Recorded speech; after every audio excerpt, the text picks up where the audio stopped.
झारखंड में राज्यसभा चुनाव को लेकर सियासी सरगर्मी तेज है। जहां एक तरफ बीजेपी अपने उम्मीदवार की जीत की कवायद में जुटी हुई है, तो वहीं महागठबंधन में भी राज्यसभा की दोनों सीटों पर बहुमत के आंकड़े होने के बाद भी मातापच्ची दिख रही है। सवाल उठ रहे हैं कि कांग्रेस की तरफ से कौन उम्मीदवार होगा और क्या उसे महागठबंधन का पूरा सपोर्ट मिलेगा। ये रिपोर्ट देखिए।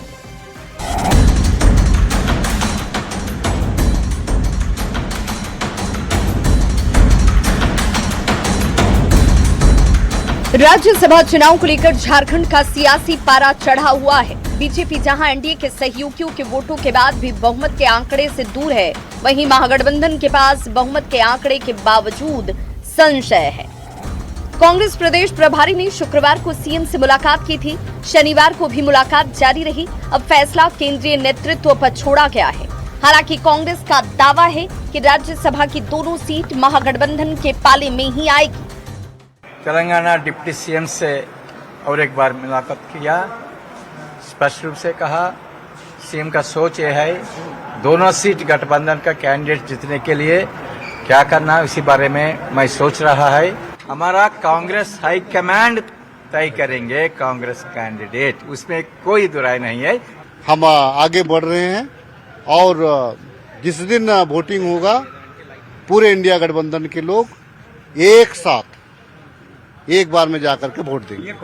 एक नजर डालते हैं झारखंड में महागठबंधन और एनडीए के पास मौजूद वोटों की संख्या पर। महागठबंधन के पास विधानसभा में 56 विधायक हैं। इसमें जेएमएम के 34, कांग्रेस के 16, आरजेडी के 4 और सीपीआई-एमएल के 2 विधायक शामिल हैं। यानी 2 सीट जीतने के लिए उसके पास पूरे आंकड़े हैं। वहीं एनडीए के पास मौजूदा वोट की बात करें तो बीजेपी के 21, आजसू के 1, एलजेपी रामविलास के 1 और जेडीयू के 1 वोट उसके साथ हैं। ऐसे में बीजेपी के पास 24 विधायक हैं, जो बहुमत के आंकड़े से 4 कम है। इसके अलावा जयराम महतो की जेएलकेएम के 1 वोट भी हैं। महागठबंधन में जारी बातचीत के बाद भी समाधान नहीं निकल रहा। जेएमएम ने उम्मीद जताई है कि मीटिंग का दौर जारी है और आगे की बैठक में सब कुछ तय हो जाएगा। वहीं बीजेपी ने सीट पर दावेदारी को लेकर महागठबंधन पर तंज कसा, तो संख्या बल नहीं होने के बाद भी बीजेपी की ओर से जीत के दावे पर वित्त मंत्री ने पलटवार किया है। 4-5 दिनों के अंदर तस्वीरें स्पष्ट हो जाएंगी। कांग्रेस का दावा भी स्वाभाविक है, परंतु हमारे कार्यकर्ताओं की भावनाओं का भी ख्याल हेमंत सोरेन जी रखेंगे। भारतीय जनता पार्टी का है, हम चुनाव लड़ेंगे, पूरे दमखम से लड़ेंगे और बेहतर परिणाम के लिए लड़ेंगे। लेकिन इस गठबंधन में इतने गांठ है ना कि मुझे नहीं लगता ये सुलझने वाला है। अगर ये उम्मीदवार भी देगी ना, झारखंड मुक्ति मोर्चा तो पूरी कोशिश करेगी कि कांग्रेस का जो दूसरा उम्मीदवार है उसको उचित वोट ना मिले। जब आपके पास कुछ नहीं, यहाँ कोई अंतरात्मा नहीं होता, तो बीजेपी को तो भरोसा होगा उनके धनबल पर। झारखंड में राज्यसभा की 2 सीट का दंगल रोमांचक होता जा रहा है। जेएमएम की नाराजगी क्या कांग्रेस को भारी पड़ेगी?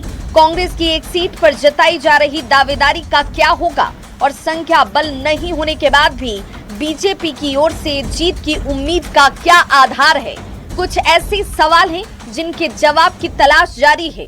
न्यूज़ 18 के लिए रांची से ओम प्रकाश के साथ निरंजन सिंह और धनबाद से संजय गुप्ता की रिपोर्ट। जेडीयू का उत्तरी छोटा नागपुर प्रमंडल का 1 दिवसीय सम्मेलन रामगढ़ में आयोजित किया गया। इसमें रामगढ़, हजारीबाग, चतरा, कोडरमा, गिरिडीह, बोकारो समेत धनबाद के कार्यकर्ता शामिल हुए। बैठक में विधानसभा, लोकसभा चुनाव को लेकर संगठन की मजबूती पर बल दिया गया।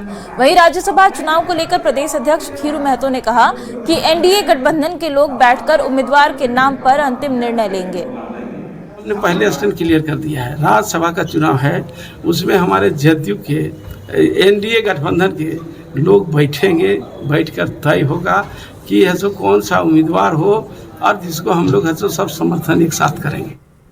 बीजेपी के राष्ट्रीय अध्यक्ष की कमान संभालने के बाद नितिन नवीन 6 और 7 जून को रांची आ रहे हैं।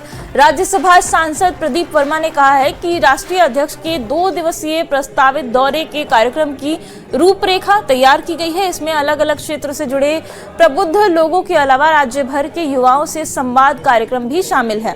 नितिन नवीन रांची के प्रदेश कार्यालय में पार्टी के प्रदेश नेतृत्व और पदाधिकारियों के साथ अहम बैठक भी करेंगे और इसके अलावा दौरे के दूसरे दिन रजरप्पा पहुंचकर मां छिन्नमस्तिका के दर्शन पूजन का भी कार्यक्रम है।